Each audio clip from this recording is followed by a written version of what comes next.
Hello, knife community. Welcome back to another episode of MLM. Today, we're going to take a minute and show you our top 5 favorite knives around the $100 price range or a little or higher. A little bit, yeah. A little bit here, close to 100 or above. It's really all I really classified it as far as mine go. Yep. So. All right. Well, we'll just jump right in on this. We'll start from the bottom and work our way back up from number 5 to number 1. Works for you. Yep. All right. So number 5 for me, I'm actually going to start with the SpyderCo PM2. This particular SpyderCo PM2 is kind of custom. I entered a giveaway for Mike Knotts on this knife. Mike Knotts, I didn't have the pleasure of interacting with him much in the knife community, but unfortunately he passed with primary immune disorder, and it was part of his final wishes that his parents auction off or raffle off his knives to raise money for primary immune research. And so that knife just kind of means a lot to me. Not really sure the exact value on that one. So it's over 100. I do know that, but probably two or better, I'd say, in the $200 to $300 range, more likely. And so it's an S110V. I believe looks like he had the blade acid etched and kind of like a rustic scales to it. Just kind of unique knife, and means a lot, and I really enjoy it. Good knives. Good knives. My turn? Yes, sir. Okay. So I started off in my 5th position, and the way I rank these are really, how much have I carried these knives over the years, last few years. This is the Zero Tolerance 0450. So get it down here where you can get it. I'll give you just a little more. There you go. It was probably one of my first knives in the $100 to $200 range that I ever bought. A lot of things I like about that knife. S35VN steel. Love the blade shape. Love the ergos on it. Titanium scales. Frame lock. Flipper. Those flippers are my favorite form of deployment. That's kind of what I started off in, and that's kind of what I've stuck with. One of the reasons why I like the knife so much is I have used the heck out of this knife, and really, you get up close, you're going to see a few dents and dings in it, a few snail trails, but it still looks good, and I like for a knife. If I'm going to carry it, I like for it to look good. I agree. So that's my number 5 spot.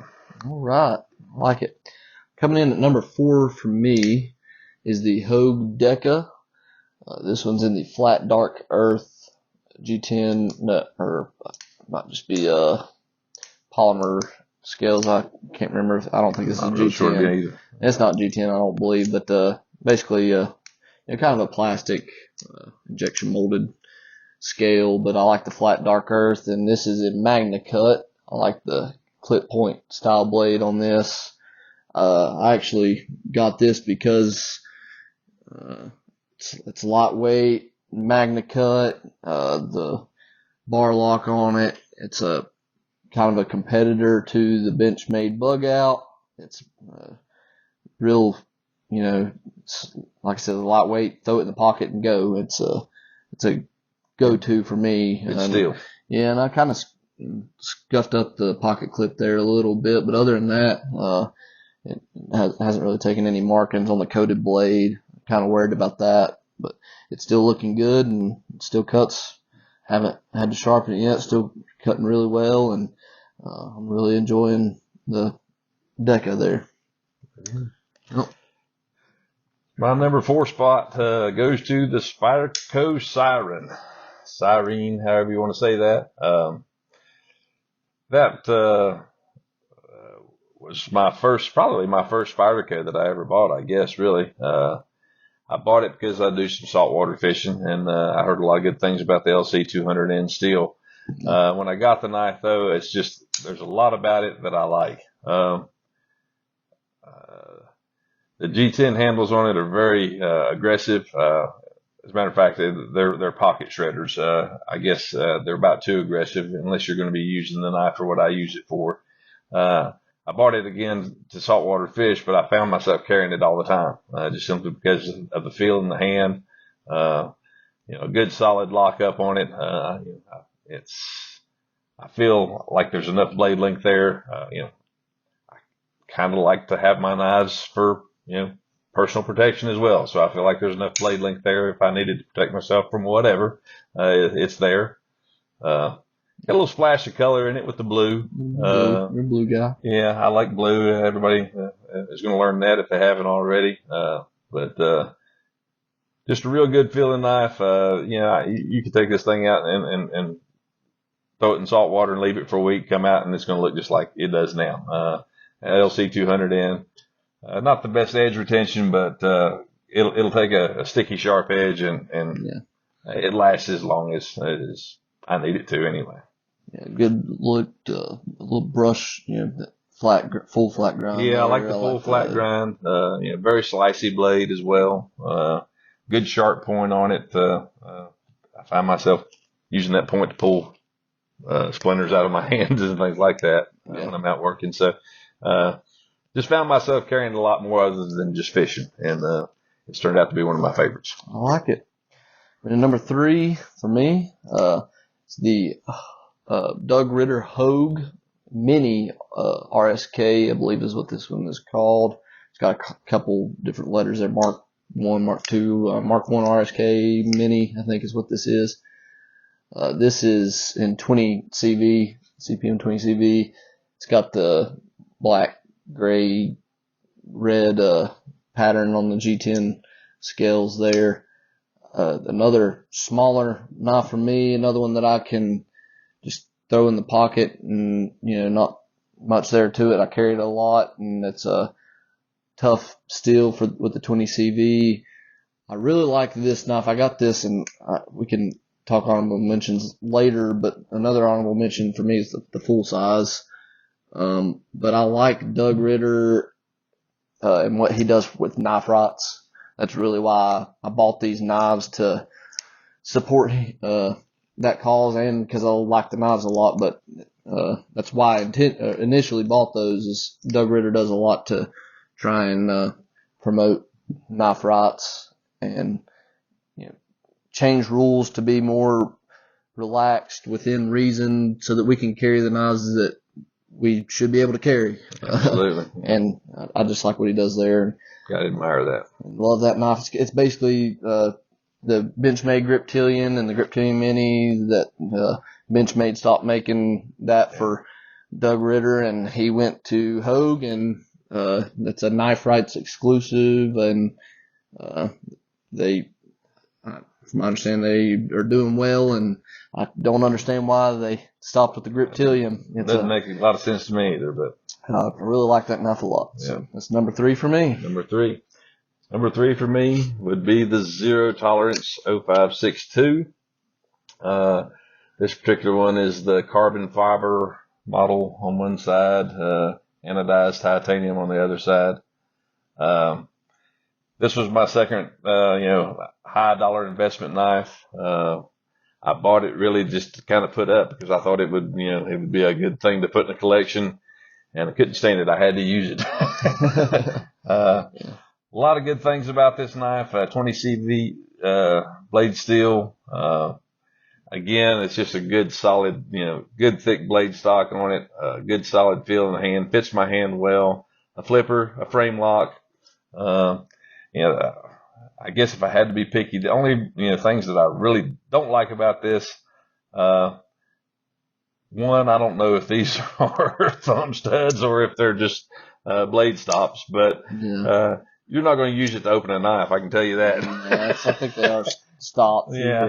But and I think and all Hinder knives do. The flipper tab projects a little bit more than I think is really necessary, but you're not going to miss it. You're going to find it.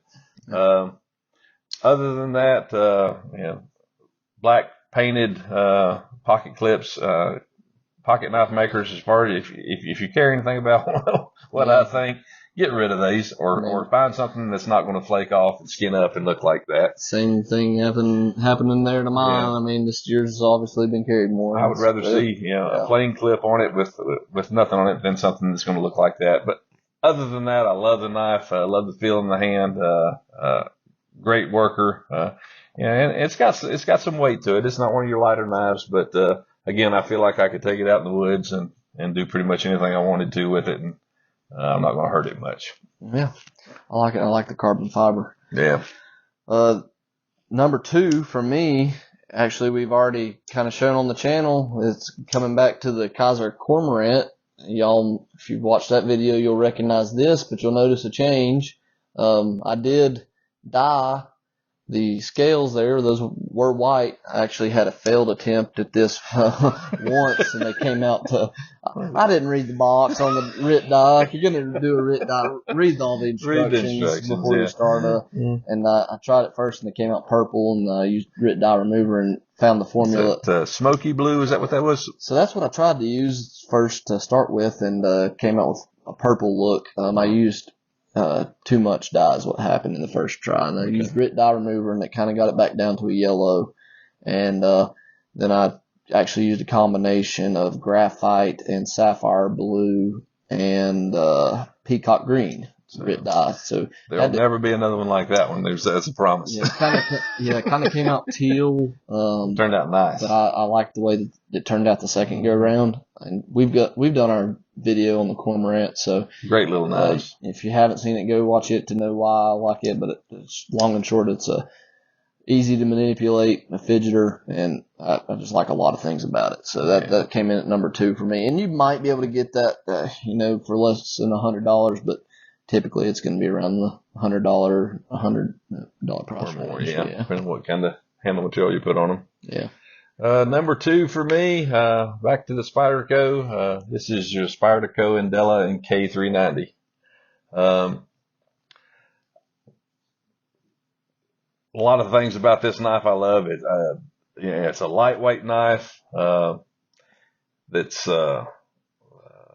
good solid lockup on it. Love the K390 steel. I guess if I had to pick one steel as of right now, K390 would be my first choice.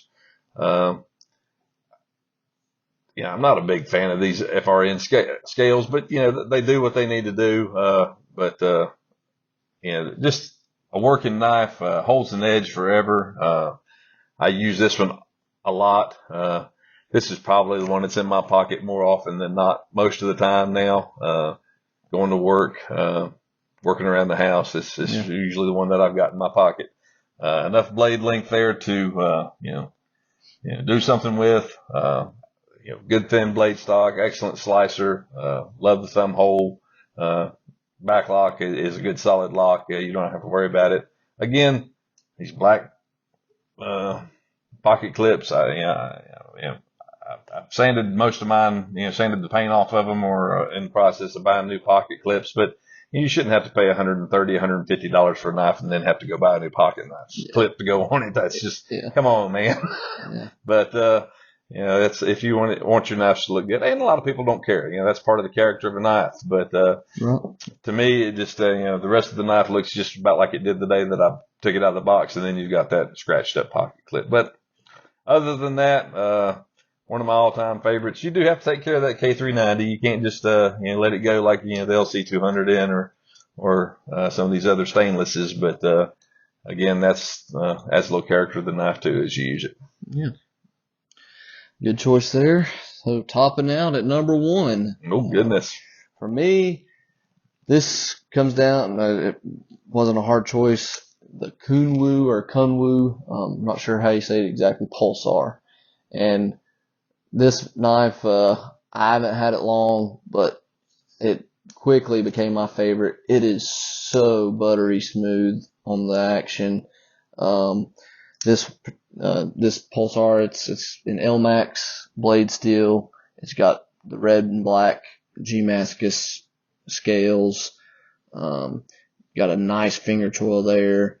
You've got a crossbar lock, which for me, the grips on each side of the crossbar are locked there. That's the way they should all be done, in my opinion. Yeah, it doesn't hurt. It doesn't. You can't feel that. It doesn't bite into the fingers, but it gives you still plenty of grip. Absolutely. There to manipulate it. Yeah. It just feels really good in the hand. I can't say enough bad or enough good about this knife. Can't say really any. Okay, I've got one little nitpick is that the pocket clip maybe comes back up just a little too much on the upsweep there, and you do kind of feel that in the hand sometimes, but not terrible. I'm being super nitpicky there. Yeah. I mean, reversible, got a filler plate for the show side for lefties or righties moving it to the other side. It's just, I really love this knife. Got it for my 4th year anniversary from the wife. And so it just means a lot to me. And it comes in right at 180, I believe. Yeah. I think you kind of have to do pre-order. They do small batches of these. And so that's my number one right now is the Kunwu Pulsar. My Pulsar, I have a Pulsar also. Mine is the blue and black Damascus. It made the honorable mention, probably the number one honorable mention spot on my list, and probably would be way on up there. I just really haven't had the knife long enough to carry it. Again, no complaints on this knife whatsoever. Love the blade shape. Love the deployment methods that are available on it. Silky smooth, solid in the hand, good feeling in the hand. I like the location of the at the back. That they use for lanyards. I like that better than I do just a hole through the scales. There's really nothing about this knife that I don't like, and I would have never even thought about that clip sticking out too far being a problem if he hadn't mentioned it, but I can see what he's saying right there. He could get caught in some things, but great knife all in all. So I'll set that aside and we'll have to talk about it in my honorable mention. But on to my number one, another zero tolerance. There's probably going to be some people that maybe disagree with me on this, but there's some sentimental value is the word I was trying to find there. This was my first, over $100 investment in a knife, and it was one I'm glad that I've made because I've probably carried this knife more than, I know I've carried it more than any knife that I've got in my collection. Again, titanium scales, S35VN steel, frame lock, flipper, little splash of color in there with the orange. Even though it does have a black coated clip, it's one that's held up well. Just feels great in the hand. Love the modified drop point blade shape on it. Got a little bit of a belly in it, so it really digs in on a slice. And good thick blade stock on it. Again, I could take this out and feel like I could, baton it through a piece of wood if I needed to. Probably could. Yeah. It's not a knife that I worry about hurting, and you can see the knife, the kind of shape it's in, and I have used the heck out of this knife. Jinzanzo, knife designer, he's done a couple for Zero Tolerance and other knife makers. Simple, but functional designs is what he shoots for, and I've corresponded with him a little bit by email. I really like what he does, but this is one of my favorites of all time as of right now. It's a nice one. I'm learning something here that maybe I need to check out a Zero Tolerance, but gotta save up to do that. I really don't know what's up with them here lately. You've not seen a whole lot new from them, so I don't know what's going on there. I need to research that a little bit and find out. Yep. Just really quick, I mentioned it, but honorable mention. This is basically the mini RSK, but it's the full size. Basically your full size Griptilian there. Same thing, just bigger. And I dyed the scales on this too, so it's kind of came out of maroon. So I do like that. But to me, if I know I'm going to be doing something outdoors or something where I need a little bit more knife, I'll carry this versus that. But this is the one that's going in my pocket if I'm just going to work or if I'm just doing my daily stuff. Yeah. But it's a little harder use. This goes in instead. Another one, this could be in the list. I don't carry it a whole lot. I like the bug out. It's super lightweight, S30V. I love the stonewash on this blade, and I think that's what keeps me from carrying it. It looks so good, and I love the, OD green scales and the gold thumb studs, but really this could be a substitute for the Hogue Deka. But yeah, I think I just go to the Hogue Deka with it being magna cut and not wanting to mess up the stonewash on this blade. But it's a shame when you got a nice and pretty, you don't want to use it. Yeah, but I've got several of those too. Everybody knows a bug out. Yeah. And then finally topping out my honorable mentions is the AD 20.5. This is the Andrew Demko AD 20.5 Shark Lock, Shark's Foot blade on this, what they call this one. Two things about this one. AUS 10A probably wouldn't be my choice steel, compared to the other steels that we've got on the table here. But then the second thing is the scales. The scales on this are just, they're gonna eat up pants pocket, in and out of the pocket. It's good grip. That's the way this Siren is. It's a pocket shredder, boy. Yeah, it's good grip, but for the price you pay for this knife, you're paying for the shark lock and the locking mechanism on this knife, and they know that, and everybody that buys it knows that that's what you're paying for. Mm-hmm.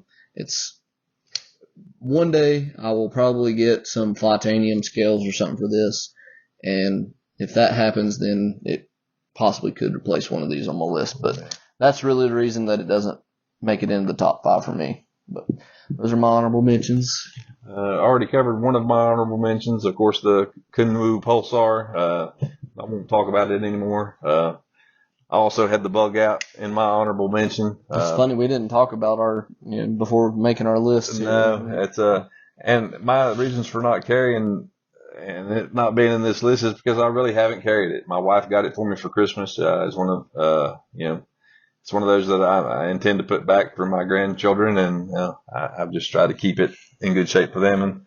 And everybody knows the bug out. I don't have to tell you anything about it. Yeah. It speaks for itself.